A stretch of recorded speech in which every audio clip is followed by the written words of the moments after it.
Okay, so you've landed an interview for an Auxiliary Nursing and Midwifery Vocational Teacher position. Congratulations. It's huge. Yeah, And we are diving deep into RoleCatcher's resources we are. to help you absolutely nail it. Absolutely. We've got career guides, we've got interview guides, and we've got some cool AI tools to help tailor your answers. It's all about giving you that extra edge, not just memorizing answers, but really understanding what those interviewers are looking for. Exactly. Let's start with the basics. What does an Auxiliary Nursing and Midwifery Vocational Teacher actually do? You are essentially shaping the future of healthcare.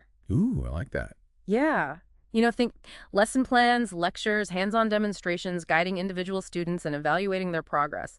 It's a highly practical role. Yeah. And RoleCatcher's data shows that 71% of the job relies on strong instructing skills. So if you thrive on, making complex topics clear, Yeah, and you love those aha moments when a student gets it, love those. this could be a dream job. But before we get to celebrating, there's that interview to tackle. Right. And these days, it's not just about charming the hiring manager, right? Right. Automated systems are increasingly used to screen applications. Okay. So think of them as robots looking for specific keywords and skills in your resume. Yeah. That's where RoleCatcher's AI comes in. It analyzes job descriptions to highlight the exact skills that you should emphasize. Oh, It's like having a secret decoder ring for those robotic gatekeepers. I love that. Okay, so your resume gets you through the door. Now, let's talk about those interview questions. Yes. RoleCatcher's Guide has 9 common ones, but we're not just giving canned responses. We're unpacking the why behind them and how to craft answers that really stand out. Exactly. Ready to dive in? Absolutely. Let's start with the classic. Okay. What experience do you have in the field of nursing and midwifery? It seems simple, Yeah. but interviewers are looking for more than just a list of your past jobs. So what are they really after with this question? They want to see the depth and relevance of your practical experience. Wow. This role is heavily focused on hands-on instruction, so highlighting those experiences where you applied your knowledge and skills is key. So instead of just saying, I was a labor and delivery nurse, Yeah. we should paint a picture with specific examples. Precisely think about times you provided patient care, assisted with births, or handled complex medical situations. Those are the details that make your answer come alive. Okay, what are some pitfalls to avoid with this question? Being too general is a big one. Okay, Every detail should reinforce your qualifications for this specific teaching role. got it. Another trap is forgetting to quantify your experience. Don't just say you have experience. Tell them you assisted with over 100 births or trained X number of new nurses. Right. Numbers make an impact. They do, and remember, RoleCatcher's AI can help you tailor these answers. You input the job description and your experience, and it suggests the most relevant skills to highlight. It's like having a personalized coach to fine-tune your responses. Okay, so we've nailed the experience. Question, what's next? Let's talk about staying current. Okay. Question 2 is, how do you stay up to date with the latest techniques and advancements in nursing and midwifery? Seems straightforward, but I bet there's more to it. What are they really trying to assess here? It's about demonstrating a genuine commitment to lifelong learning, which is crucial in a field that's constantly evolving. Yeah. Interviewers want to see that you're proactive, curious, and passionate about keeping your knowledge sharp. So it's not enough to just say, I read journals. Right. What kind of answer really shines here? Show them that you're actively engaged in the field. Mention specific journals you subscribe to, conferences you attend, or online communities that you participate in. And don't forget to highlight recent advancements that have impacted your practice. Okay. It shows that you're not just reading, you're applying what you learn. Got it. What about things to avoid? Claiming that you don't need to stay updated because your knowledge is already sufficient is a red flag. Okay. Also avoid vague responses like, I read articles online. Yeah. Be specific about the publications and why they matter to you. Okay, so we've talked about experience and staying current. What else do interviewers want to know? Let's move on to question 3. How do you adapt your teaching methods to meet the needs of diverse learners? Ooh. This is about showcasing your ability to create an inclusive and effective learning environment. Okay, makes sense. Every student learns differently. So cookie-cutter teaching just won't cut it. Right. What's the best way to approach this question? Start by acknowledging the importance of diverse learning needs. Then dive into specific examples of how you've differentiated your instruction in the past. Oh. Have you used visual aids, incorporated hands-on activities, offered small group work? Yeah. The key is to demonstrate a toolbox of strategies you can adapt to each student. I like that. What are some common pitfalls to avoid? Claiming to have a one-size-fits-all teaching style is a big no-no. Okay. Interviewers want to see flexibility and a genuine willingness to meet students where they are. Another mistake is lacking concrete examples. Right. Don't just say you adapt. Describe specific actions that you've taken. So show them you're not just talking the talk, but you've actually walked the walk. Now, I imagine lesson planning is a big part of this job. Is that what question 4 is about? Exactly. Question 4 is, what is your approach to lesson planning and curriculum development? This gets to the heart of your teaching philosophy. So what are interviewers hoping to hear? They're looking for evidence that you can create engaging and effective learning experiences. Right. They want to see a structured approach to planning alignment with learning objectives and careful selection of instructional materials. So how do we showcase those skills in our answer? Start by outlining your overall approach. Do you use backward design, starting with the desired learning outcomes? Do you incorporate a variety of teaching methods, then go deeper with specific examples of successful lessons you've planned? What are some things that we should avoid saying? Don't suggest that you wing it or rely solely on improvisation. Right. A structured approach shows that you're organized and thoughtful. Makes sense. And avoid being too generic. Instead of saying, I plan lessons based on student needs, describe how you identify those needs and tailor your instruction accordingly. Okay, so structure and specifics are key, but teaching isn't always smooth sailing, right? Oh, no. There are bound to be some challenging students or situations along the way. Absolutely. And question 5 gets right to that. Okay. How do you handle difficult students or challenging classroom situations? But this one is less about having all the answers and more about showing how you approach these situations. Right. What are interviewers really trying to assess here? They want to see your classroom management skills and your ability to remain calm and professional under pressure. Okay. Think about it. Can you de-escalate conflict? Do you have strategies for addressing disruptive behavior? Can you build positive relationships with students while maintaining boundaries? Those are all crucial skills. So how do we showcase them effectively? Start by acknowledging that challenging situations are inevitable in any classroom. Then outline your proactive strategies. Do you establish clear expectations from day one? Do you use positive reinforcement techniques? What about those times when things really escalate? Describe how you'd address those situations calmly and constructively, for example. You might mention redirecting behavior, speaking with a student privately, or involving parents or administrators when necessary. What are some things to avoid saying here? Don't pretend you've never encountered a difficult student that just isn't believable. Right. And avoid suggesting punitive or authoritarian approaches. Interviewers want educators who can create a positive learning environment, not just enforce rules. Makes sense. They want to see that you can guide and support students even when they're pushing boundaries. Yeah. Now, this role is all about preparing students for hands-on careers. Yes. Is that where question 6 comes in? Exactly. Question 6 focuses on, describe your experience with vocational training and apprenticeships. Why is this question so important for aspiring auxiliary nursing and midwifery vocational teachers? Because vocational training is all about practical skills development, which aligns perfectly with this role. Interviewers want to see if you understand how people learn by doing, not just by reading textbooks. Have you been involved in any programs that emphasize this kind of hands-on learning? Perhaps you mentored new nurses, assisted with clinical training, or even participated in a program yourself. So even if we don't have formal experience as a vocational instructor, Yeah. we can still draw on relevant experiences. Absolutely. Think broadly and connect the dots for them. Focus on those instances where you applied theoretical knowledge in real-world scenarios. Okay, what are some things to watch out for when answering this question? Don't exaggerate your experience or force a connection where it doesn't exist. Authenticity is key. Right. Be honest about your level of involvement and focusing on the valuable skills you gained. So it's about highlighting the quality of our experience, not just the quantity. Now, let's shift gears and talk about keeping those students engaged. Sure. I imagine question 7 is all about that. You got it. Question 7 asks, how do you promote student engagement and participation in the classroom? This is your chance to showcase your ability to create a dynamic learning environment where students are actively involved. So what are some key things interviewers are looking for here? They want to see that you go beyond traditional lectures and embrace active learning. Okay. Think about incorporating group activities, case studies, simulations, role-playing scenarios, or even debates, anything that gets those students thinking, collaborating, and applying their knowledge. That makes so much sense. It's Yeah. about bringing those lessons to life. Right. What are some pitfalls to avoid with this question? Don't sound passive or suggest that you rely solely on textbooks or lectures. Enthusiasm is contagious, and interviewers want to see that you're excited to make learning fun and engaging. Also, be specific.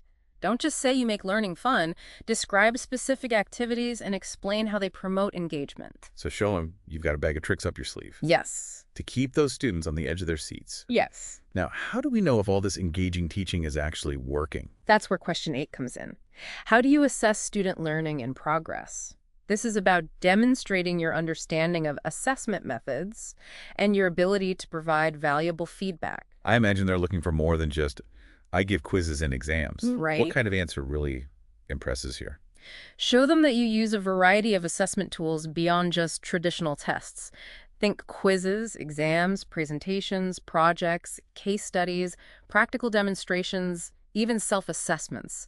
The key is to demonstrate a holistic approach to measuring understanding. And it's not just about giving grades, right? Exactly. Feedback should be meaningful and actionable, helping students identify their strengths and areas for growth. Yeah. It's about guiding their learning journey. Okay, so we've covered a lot of ground here. We've talked about experience staying current, adapting to different learners, lesson planning, handling challenges, understanding vocational training, and engaging students.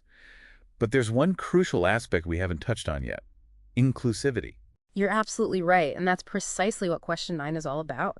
How do you ensure that your teaching is inclusive and accessible to all students? In today's world, creating an equitable learning environment is paramount. How can we best convey our commitment to inclusivity during the interview? Be specific about the strategies that you use. Do you incorporate diverse perspectives into your curriculum? Do you utilize universal design principles to make your materials accessible to learners with different needs? Do you offer accommodations for students with disabilities? Do you foster a classroom culture that celebrates diversity and respect? Those are all fantastic examples of tangible actions we can take to create a truly inclusive space.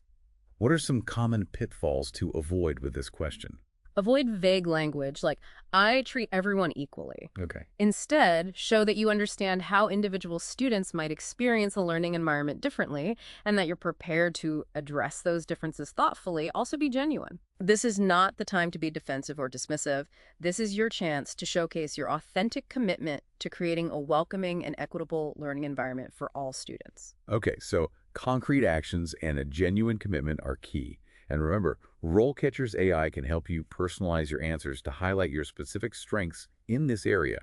You can input the job description, and it will suggest relevant keywords and phrases to incorporate into your responses. It's like having a customized cheat sheet for showcasing your commitment to inclusivity. So we've unpacked 9 key interview questions, but this is just the beginning. In part 2, we'll delve deeper into career insights from RoleCatcher's Guide and explore how their AI can help you craft truly winning answers. Stay tuned. Welcome back to the deep dive. We've been exploring those crucial interview questions for aspiring auxiliary nursing and midwifery vocational teachers. We have. We've covered a lot of ground, but before we jump back into those questions, I'm curious about the bigger picture. What does RoleCatcher's Career Guide tell us about the pros and cons of this career path, beyond just acing the interview? Right. What's it really like to do this job?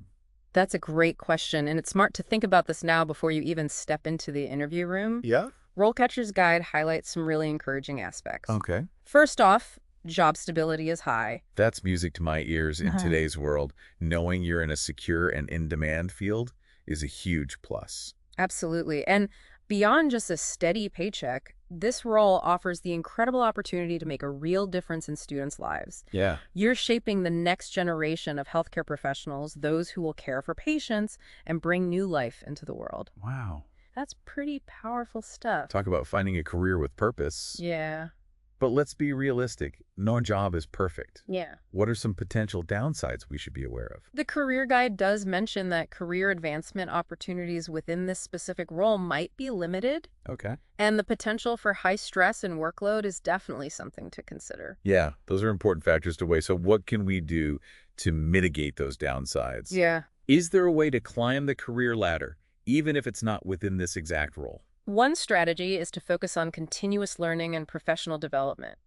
Remember those certifications we mentioned earlier? Right, like the Certified Nurse Educator, CNE, or the Certified Healthcare Simulation Educator, CHSE. Exactly. Those certifications not only boost your credentials, but can also open doors to roles in healthcare education administration, curriculum design, or even educational technology. That's a great point. It's not just about staying put in one role. It's about recognizing the transferable skills you gain Right. and how they can propel you forward. Exactly. And it never hurts to explore those options early on, right? Absolutely. RoleCatcher actually has a tool called Career Compass Okay. that can help you map out different career trajectories. Ooh. You can input your skills and interests, and it suggests potential paths that align with your goals. Wow. It's like having a personalized career GPS to guide your journey. That's a game changer. It takes the guesswork out of figuring out your next move. Okay, so we've got a better sense of the career landscape. Now, let's jump back into those interview questions we left off on question 5, which focused on handling difficult students. Right. What's up next? Now we're moving into the realm of practical teaching experience. Question 6 asks, describe your experience with vocational training and apprenticeships. This one seems pretty specific. What if we don't have direct experience as a vocational instructor? Don't worry, the key here is to think broadly about any experiences where you've applied theoretical knowledge to real-world scenarios. Okay. Have you ever participated in training programs that emphasize practical skills development? Perhaps you've mentored new nurses or assisted with clinical training. So it's not just about formal vocational programs. It's about demonstrating that hands-on approach to learning. What are some potential pitfalls to avoid with this question? Don't exaggerate your experience or try to force a connection where it doesn't exist. Authenticity is key. Be honest about your level of involvement and highlight those valuable skills you developed. Honesty and relevance. Got it. Now, let's talk about student engagement. I imagine question 7 is all about keeping those students excited and involved. You're right on track. Question 7 asks, how do you promote student engagement and participation in the classroom? This is your chance to shine and showcase your passion for creating a dynamic and interactive learning environment. So what are some effective techniques we can mention? What gets those students fired up and ready to learn? Think beyond the traditional lecture format, incorporate group activities, case studies, simulations, debates, role-playing scenarios, anything that gets students actively involved in the learning process. The goal is to create an environment where they're not just passively absorbing information, but actively applying it, discussing it, and even debating it. That makes so much sense. It's about bringing those lessons to life and making learning an experience, not just a lecture. What are some things we should avoid saying when answering this question? Don't sound passive or as if you rely solely on textbooks or lectures. Enthusiasm is contagious, and interviewers want to see that you're excited about making learning fun and engaging. Also be specific. Don't just say you make learning fun. Describe specific activities and explain how they promote engagement. Okay, so we need to paint a vivid picture of our engaging teaching style. But how do we know if all those fun activities are actually leading to real learning?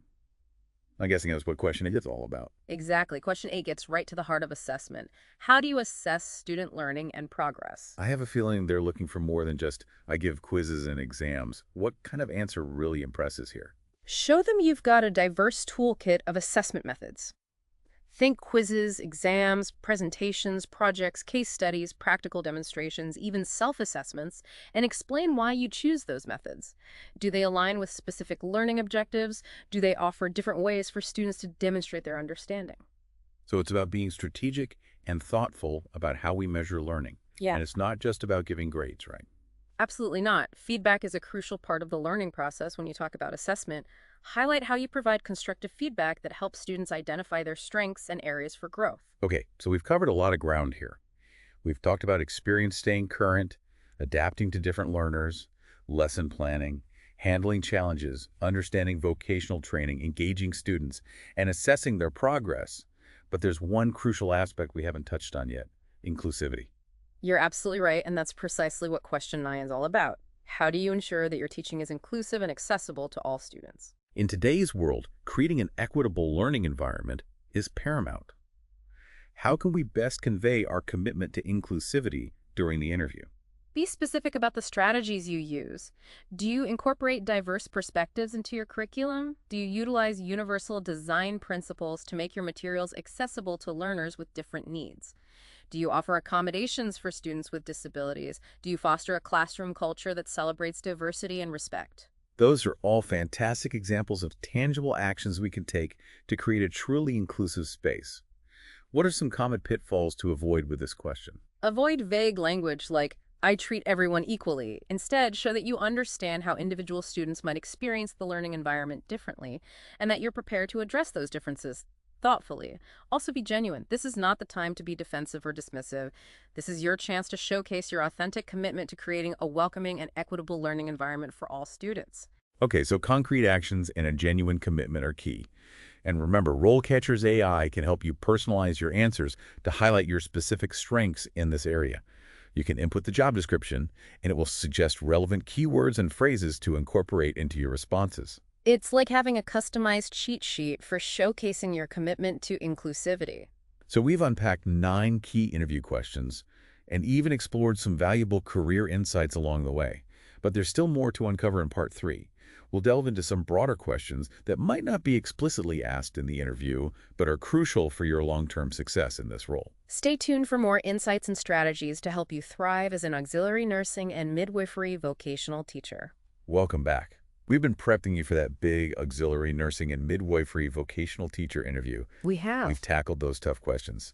Yeah. And you've gotten a taste of what this career path has to offer. You have. Now let's zoom out even further beyond the interview itself. What are some key things to think about as you embark on this journey? That's a great point. It's not just about landing the job, it's about thriving in it. Exactly. So let's revisit the idea of career advancement. RoleCatcher's guide mentioned limited opportunities for growth within this specific role. Right, but that doesn't mean you're stuck. This is where strategic thinking comes in. It's all about recognizing those transferable skills that you gain in this role and how they can be applied in other settings. Like what kinds of skills? I think communication, curriculum development, assessment, design, mentorship, these are all highly valuable skills that can open doors to positions in healthcare education administration, curriculum design, or even educational technology. So it's about seeing the bigger picture and recognizing how our expertise can translate to different roles. Precisely, and remember that career compass tool we mentioned earlier. Right. It can help you explore those paths and identify roles that align with your long-term goals. That's such a valuable resource. It's like having a career counselor in your pocket. Well, let's shift gears and talk about the emotional side of this job. We mentioned the potential for high stress and workload. That's a reality for many educators, especially in demanding fields like healthcare. So how can we manage those challenges and avoid burnout? What does self-care look like in this profession? It's about setting boundaries, prioritizing your well-being, and finding ways to recharge outside of work. Maybe it's exercise, spending time in nature, connecting with loved ones, pursuing creative hobbies, anything that helps you de-stress and replenish your energy. It's so easy to pour all our energy into our students and forget to take care of ourselves. Absolutely, and don't underestimate the power of connecting with colleagues or mentors who understand the unique challenges of this role. Sometimes just talking things through can make a world of difference. That's a great reminder. We're not in this alone now. Yeah. How do we bring all of these insights back into the interview process? How do we demonstrate that we're not just skilled and experienced, but also self-aware and committed to our own well-being? When you're answering those interview questions, try to weave in those insights organically. Talk about your commitment to professional development, your understanding of stress management, your passion for creating a supportive learning environment. Show them you're not just a teacher, you're a well-rounded individual who's in it for the long haul. It's about showing them we're invested in our own growth, both professionally and personally. Exactly. They're looking for candidates who are not only competent, but also resilient and passionate. And remember, RoleCatcher's AI can help you fine-tune your answers to highlight those qualities. You can input the job description, and it will suggest relevant keywords and phrases to make your responses even stronger. It's like having a secret weapon to help you stand out from the crowd. So as we wrap up this deep dive, what's the key takeaway? What's the one thing we want our listeners to remember as they prepare for their interview? Preparation is key. Use the resources we've discussed. Personalize your answers, practice your delivery, and don't be afraid to showcase your authentic self. You've got this. And remember, RoleCatcher is there to support you every step of the way. Their AI-powered tools, insightful career guides, and vast database of resources can help you navigate your career journey with clarity and purpose. So go out there and make those healthcare dreams a reality. You have the power to shape the next generation of nurses and midwives. Embrace that opportunity with passion, dedication, and a commitment to excellence. You got this. We're cheering you on.